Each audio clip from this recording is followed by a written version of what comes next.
el honor que esto significa para mí, no creo que pueda olvidarlo mientras viva. Y tampoco creo que encuentre, mientras viva, las palabras suficientes y necesarias. Durante la guerra y después de la guerra, amigos y enemigos hablaron del factor Yenta,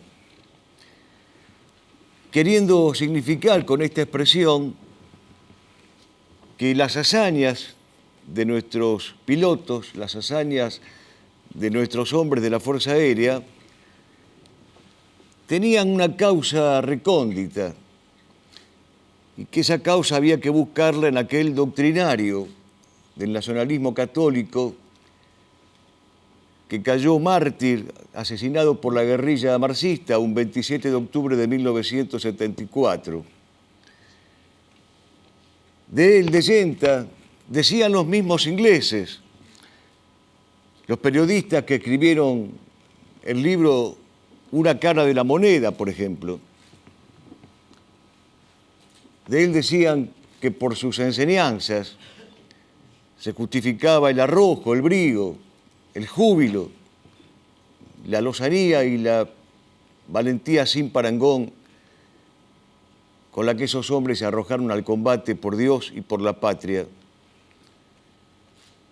Pues bien, si alguna razón existiera que pudiera justificar mi presencia aquí esta mañana, es que no he querido ser otra cosa, ni quisiera ser otra cosa, más que un alumno y un discípulo de Jordán Bruno Yenta. Mi presente a su inmensa figura, a su gigantesca talla. Y era Yenta el que nos pedía reflexionar sobre la patria, enseñándonos con San Agustín que así como el santo dijo de Dios, si no hablan de ti los labios están mudos, en el orden terreno el hombre debe decir lo mismo. Si no hablan de la patria, los labios están mudos. Y en aquellos días de deserción y de huida, tras la derrota, cuando todo parecía terminado, finiquitado, concluido, cuando nadie, además, quería acordarse de aquellos héroes molestos para una sociedad democrática, burguesa, pacifista, liberal, acomodaticia, hedonista, en aquellos días, volviendo la mirada hacia el magisterio de Yenta, es que pensé en una oración, la oración escrita para el veterano de guerra, al cual le ofrecían el oro y el moro con una sola condición, de que se olvidara de la guerra justa, de que por favor ya no fuese más el índice acusador de esa sociedad, de que todavía era posible el milagro, la hazaña, la epopeya, la gesta y el heroísmo. Y esa oración que pensando en el magisterio de Yenta le escribí al veterano de guerra dice precisamente eso. No me digan que estuve inútilmente, no lamenten mi viaje y mis heridas. Que me digan, Señor, voces amigas, que hay que volver porque quedó pendiente. Quedó pendiente desfilar la gloria y el rezo ante la tumba del caído, del camarada que luchó conmigo y al que juré llevarle la victoria. Que no me ofrezcan lo que nunca tuve por compensar lo que nos han quitado. El honor de decir donde yo estuve, flamea un estandarte soberano. Señor de las milicias imbatibles, comandante de todo lo que vemos, dame el jefe seguro e inflexible, ordenando a la carga, ¡volveremos!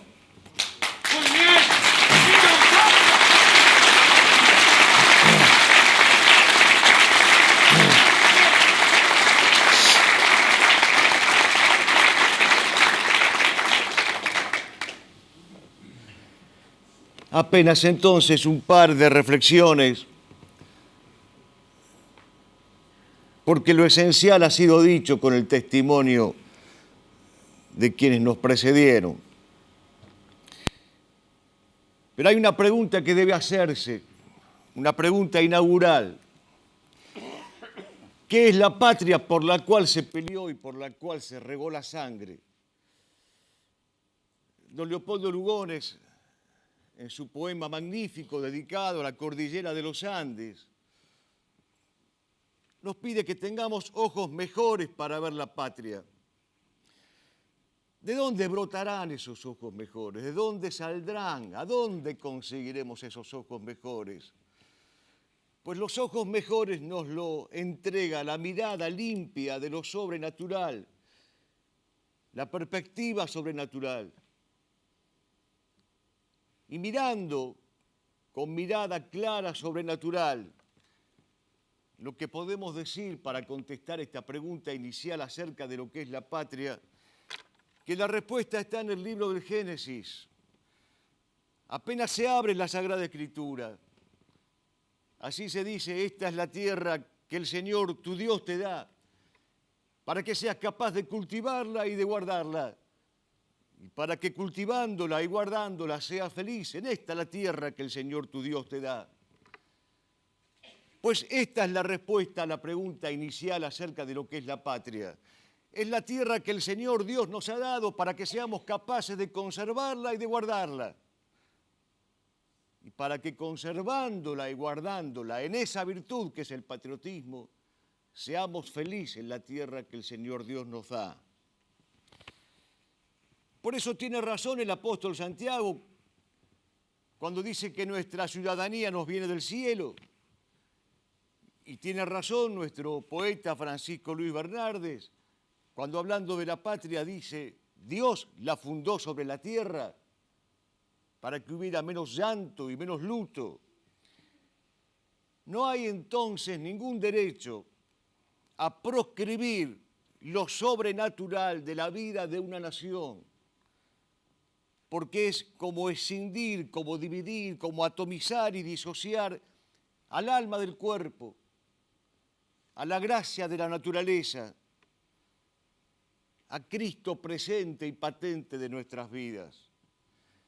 Existe un destino cristiano de las naciones, y por ese destino cristiano de las naciones, no por su porvenir presuntamente democratista o republicanista, por ese destino cristiano y cristocéntrico de las naciones se combatió Malvinas, y porque se combatió por ese sentido cristiano de la nación, es que esa guerra fue justa y justísima.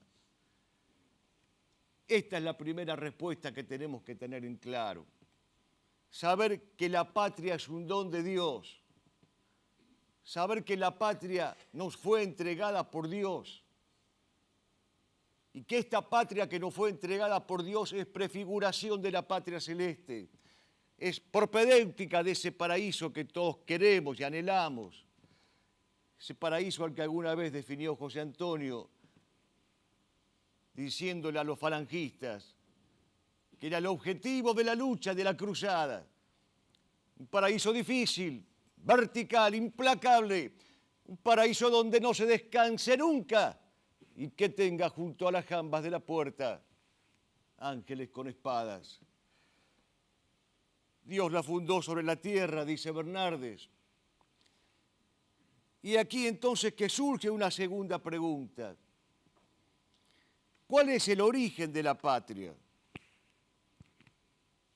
La respuesta la dio el mismo Yenta, cuando en el año 1954 escribió: católico es el origen, la raíz y la esencia del ser argentino, agregando: quiere decir entonces que conspirar contra lo católico es traicionar a la patria. La patria no es un bien que se elige.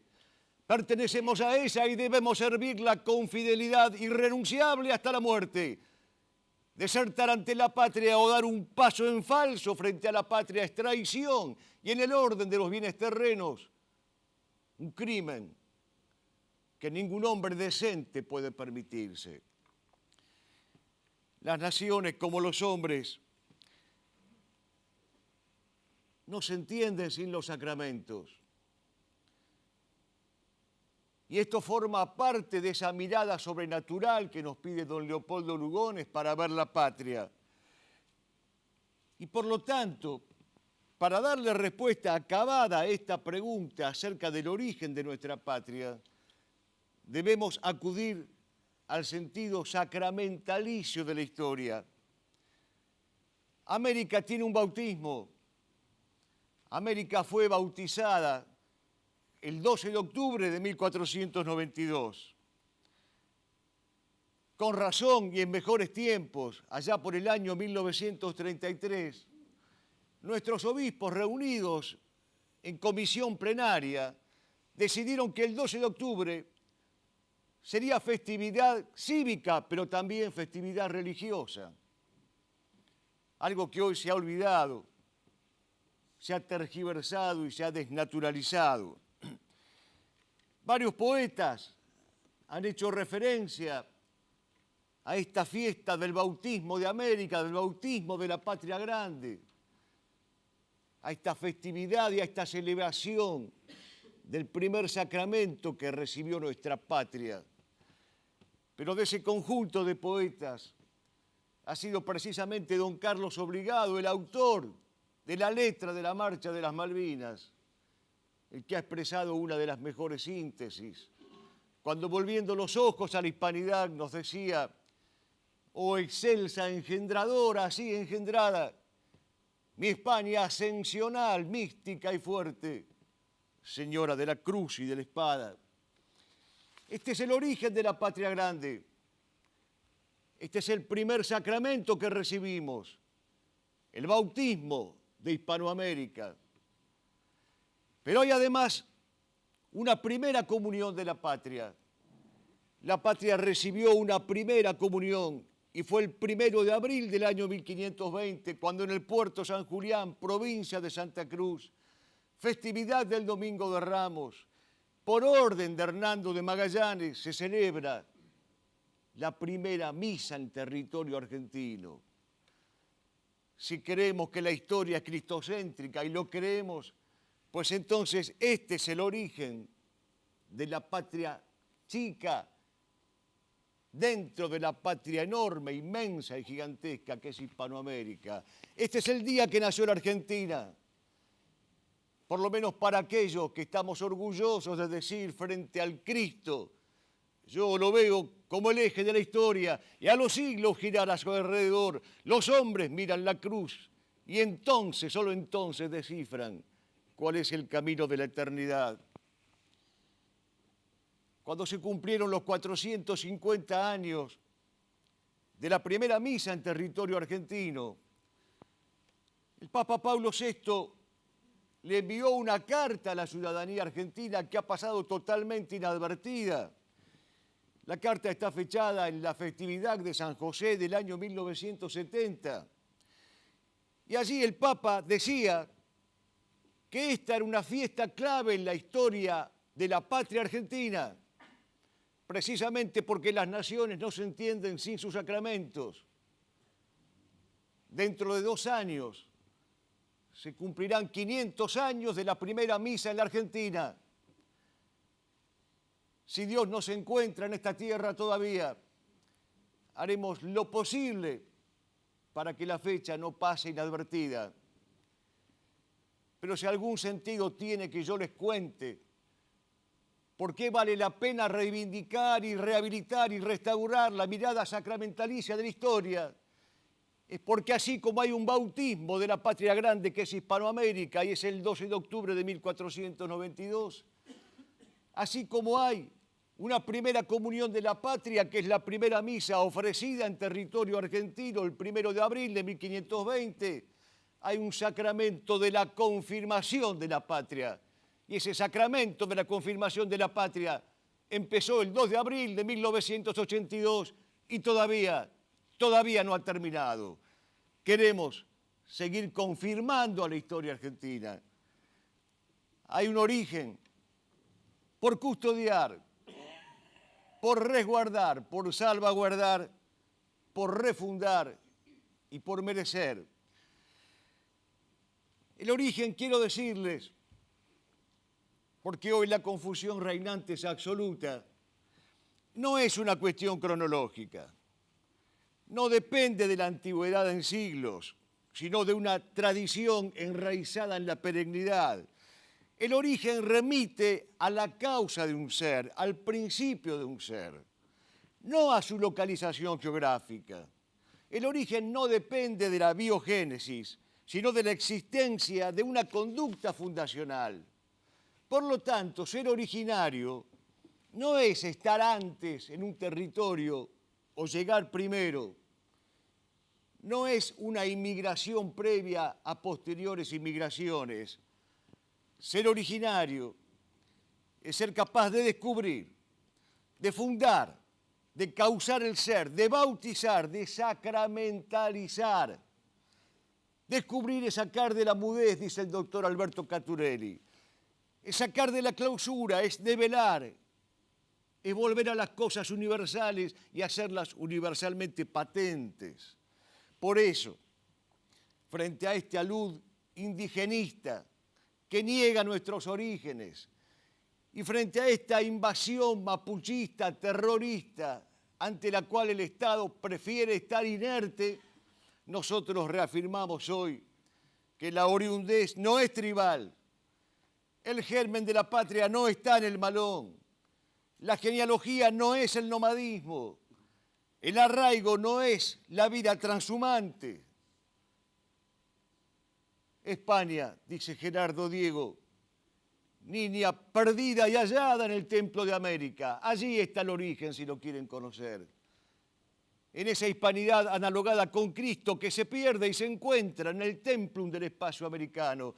El Señor tenía 3 discípulos predilectos y a cada uno de ellos le dejó lo que más amaba.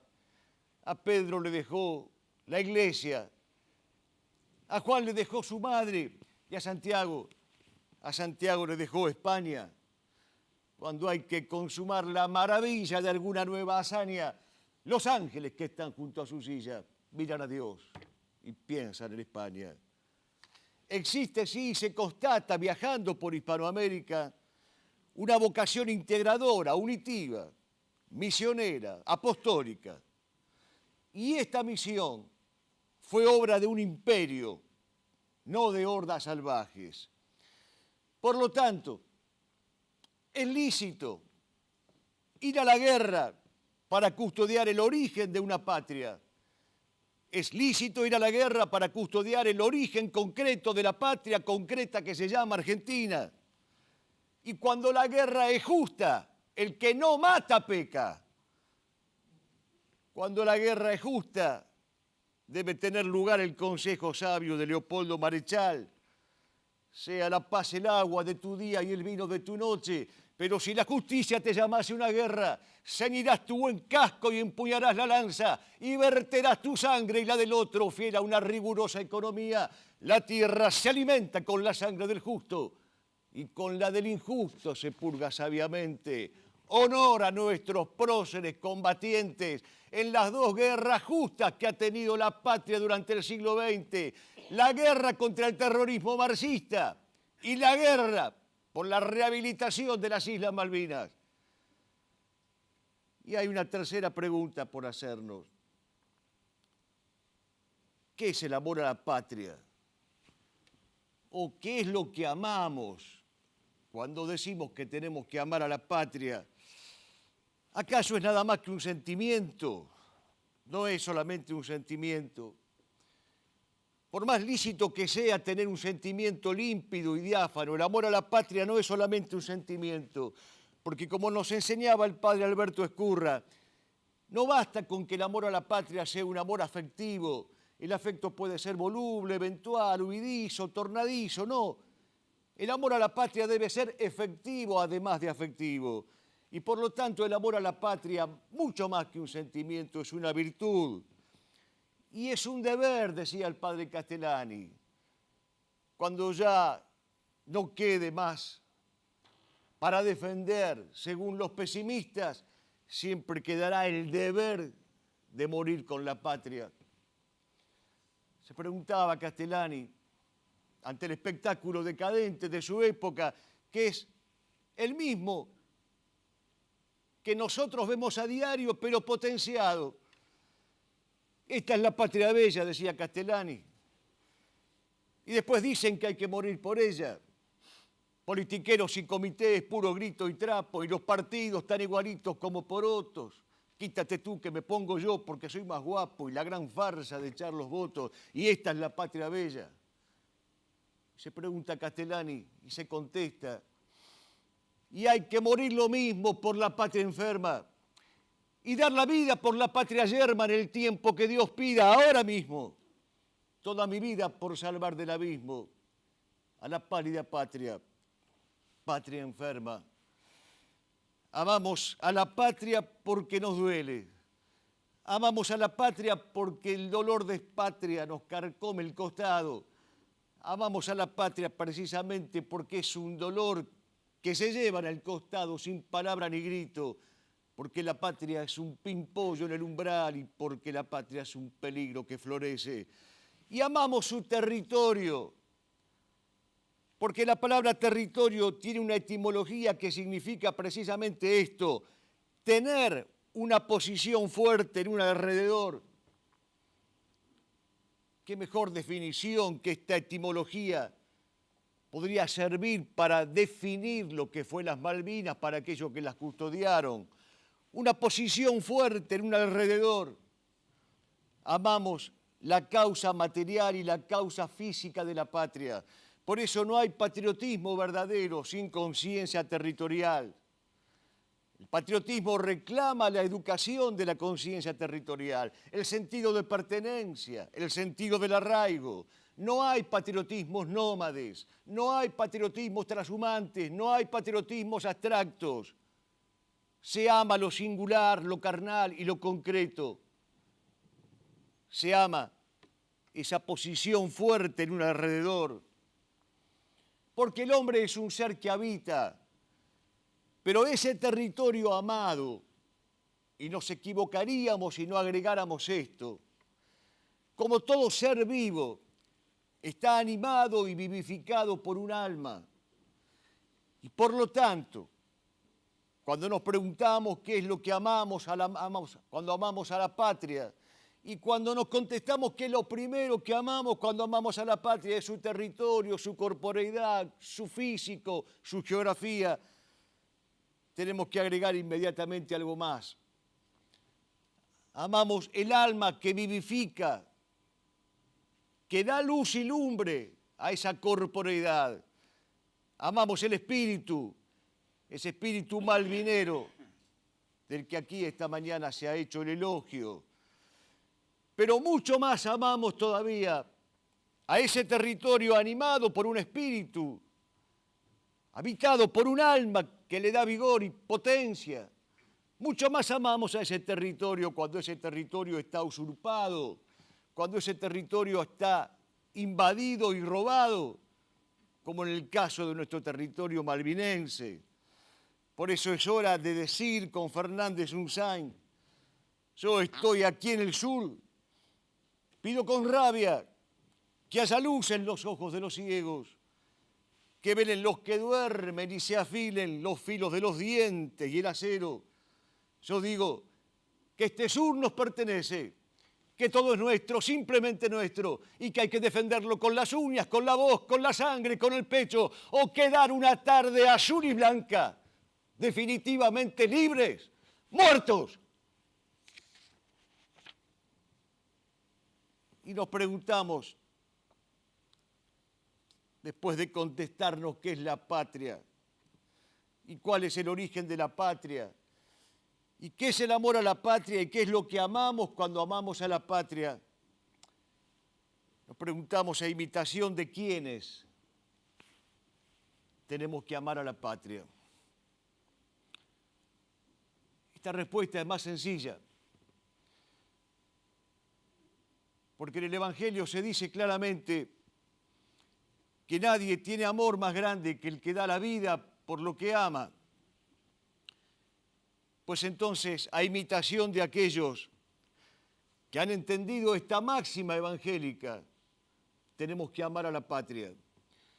A imitación de aquellos que han dejado el pellejo por la patria y a imitación de aquellos que aún sobreviviendo por la providencia divina y porque Dios tiene precisamente un plan, como bien se dijo, para cada uno de nosotros, aún habiendo sobrevivido, fueron al combate como novios de la muerte, sabiendo que no podían regresar y gozosos y jubilosos de esa certeza de que si Dios así lo disponía, no regresarían. Nadie tiene amor más grande que el que da la vida por lo que ama. Nadie tiene amor más grande que el que está dispuesto a perder la vida por lo que ama. La historia argentina es fecunda en arquetipos heroicos. Desde las jornadas de 1806 y 1807 hasta la justísima contienda cuya evocación hoy nos congrega y reúne. Va de suyo que esta es la ocasión propicia para responder de un modo particular. Debemos amar a la patria a imitación de los héroes de Malvinas, de todas las armas, de todos los grados, de todos los puestos y de todas las condiciones. Por ellos, nuestra promesa de que cada día de la patria ha de ser un 2 de abril y cada espacio un permanente puerto argentino. Todavía no se termina de entender el sentido de esta hazaña. Nuestros soldados, nuestros hombres de armas, y si se me permite, nuestra población patriótica, se enfrentaron en realidad contra el imperio de Albión, aquella isla de los santos, dice Donoso Cortés, devenida en la isla de la apostasía. Por eso, y los que ya tenemos cierta edad, lo podemos y lo debemos atestiguar. Por eso en aquellos años de la contienda y en aquellos días inolvidables de la contienda, volvió a aparecer la palabra herejes para referirse al enemigo, porque detrás de toda cuestión política hay una cuestión teológica. Y se enfrentaba al inglés no solamente por usurpador, por pirata y por ladrón, sino por algo más riesgoso y más grave todavía, su condición herética. No estábamos dispuestos, como en 1806 y 1807, no lo estuvimos, a enajenar la soberanía espiritual y religiosa de la patria. Pero también se enfrentaba en aquella contienda al imperio del Leviatán, la gigantesca serpiente, encarnada tal vez en las fuerzas de la NATO o de la OTAN. Pero había un tercer imperio contra el cual se enfrentaban y contra el cual nos enfrentábamos, si se nos permite el plural. El imperio de Gog, el materialismo, el hedonismo, la usura o, como decía Pío XI, el imperialismo internacional del dinero. Gracias a los héroes, la guerra de Malvinas significó un regreso a nuestros orígenes. Tenía esa contienda entonces una dimensión sobrenatural. Era la recuperación de nuestra hidalguía, de nuestro linaje, de nuestra estirpe, de nuestra fe. Era la confrontación de las dos ciudades. Y si en algún momento esto se vio con certeza, fue cuando las imágenes que recorrieron todo el mundo mostraban, por un lado, a los soldados británicos que eran despedidos por mujerzuelas prostituidas que mostraban impúdicamente sus pechos, mientras aquí, en las Islas Malvinas, se entronizaba a María Santísima para que Inglaterra y el mundo entero supiera que la única reina en esa contienda no estaba en Londres, sino en Malvinas, la Virgen del Santísimo Rosario. A todos esos héroes y a sus deudos, a los caídos y a sus familiares, a los muertos y a los que les sobreviven, queremos decirle con todo nuestro sentimiento que no han muerto en vano. Dichoso aquel que muere por la cosa solemne, por el santo sepulcro, Dulcinea o Beatriz. Dichoso aquel que muere para que siga indemne la risa de un pequeño, la gloria de un país. A todos esos héroes queremos saludarlos y rendirles el tributo que merecen con aquellos signos que nos enseñaron entonces cuando de jóvenes empezamos a militar en el nacionalismo católico. Si en medio del combate cayeras, camarada, con el azul y blanco tu cuerpo cubriré, bañada por la luna de cerros y de pampas, la tierra en que descanse florecerá en laurel. Despierta, camarada, que fresca de rocío, la voz de los clarines te llama a tu deber, la media luz del alba ya alumbra los caminos. Despierta, camarada, llegó el amanecer. La contienda no ha terminado. Ninguno de quienes estamos aquí nos hemos rendido. Estamos dispuestos con la gracia de Dios, con el sostén de Dios, con la fortaleza divina. Solo con la fortaleza divina mediante estamos dispuestos a proseguir esta contienda. Y no nos importan las objeciones, porque nos dicen que no podemos porque somos pocos. Caballería no aprecia multitud de números, dice Raimundo Lulio. Cuanto menos seamos, más será para cada uno la parte del honor. La victoria no es una cuestión estadística. La victoria brota de las almas que jamás se rinden. Nos dicen que no podemos hacer nada porque estamos rodeados. También estaban rodeados los mártires en las arenas del Coliseo. Y allí dieron lo máximo que puede entregar un hombre, el testimonio íntegro y exacto de la fe. También rodearon Sagunto y Numancia. Y también rodearon la Vuelta de Obligado.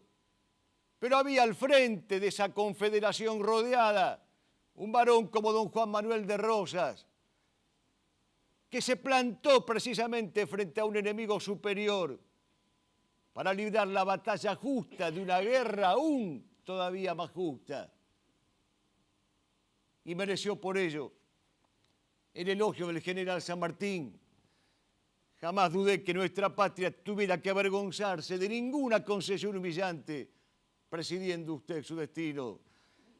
No es una objeción el que seamos pocos. No nos sirve como objeción que nos digan que estamos rodeados. Y tampoco nos sirve la objeción de que somos débiles. Débil es el pueblo que acepta su derrota. Débil es el pueblo que no ha comprendido todavía que en el inmenso cuadrante de la historia las horas de la victoria llegan siempre. Nos dicen que no podemos hacer nada porque no tenemos armas. Está allí, para enseñanza de todos, la respuesta de Burela, el lugarteniente de Güemes, cuando le preguntaron con qué armas iban a hacer la guerra si no tenían ninguna, y Burela contesta impertérrito, con las armas que le tomaremos. Y nos presentan como objeción que no podemos hacer nada porque estamos viviendo tiempos difíciles. Nosotros no queremos vivir tiempos fáciles. Queremos que la vida nos resulte difícil antes y después del triunfo. Por eso, queridos amigos, solo me resta pedirles algo. Solo me resta pedirnos algo. Que alguien hice bien alto esa bandera. Que la enarbolen con un gloria rezado de rodillas, jurándole grandeza. Que otros integren la fanfarria. Que vayan por las cuadras a despertar temprano a todos. Que nadie olvide a Dios. Que vengan comulgados. Que traiga cada uno la sed de la victoria. Que por ningún motivo olviden la cruz y la bandera. Que tengan presente que las fronteras, los mojones, los límites, la nación íntegra y entera nos pertenece. Que canten marchas triunfales de lucha y de esperanza. Que marchen virilmente pensando en el mañana. Que la gente se sienta orgullosa al verlos desfilar, erguidos de emoción y no más dudas. Que si uno de nosotros cae, todos los enemigos juntos no alcancen para equivalerlo. Que suba como un himno, un gran mar de batallas. que no busquen lo nuevo entre nosotros. Lo nuevo pasa, lo nuestro será siempre el amor por lo eterno. Que en el centro de la plaza de armas alguien toque atención, que todos llevemos dentro nuestro el alma de un cruzado. Argentina siempre, religión o muerte, el cielo por asalto se arrebata, la cruz y la bandera. ¡Viva Cristo Rey! ¡Viva la patria! ¡Viva!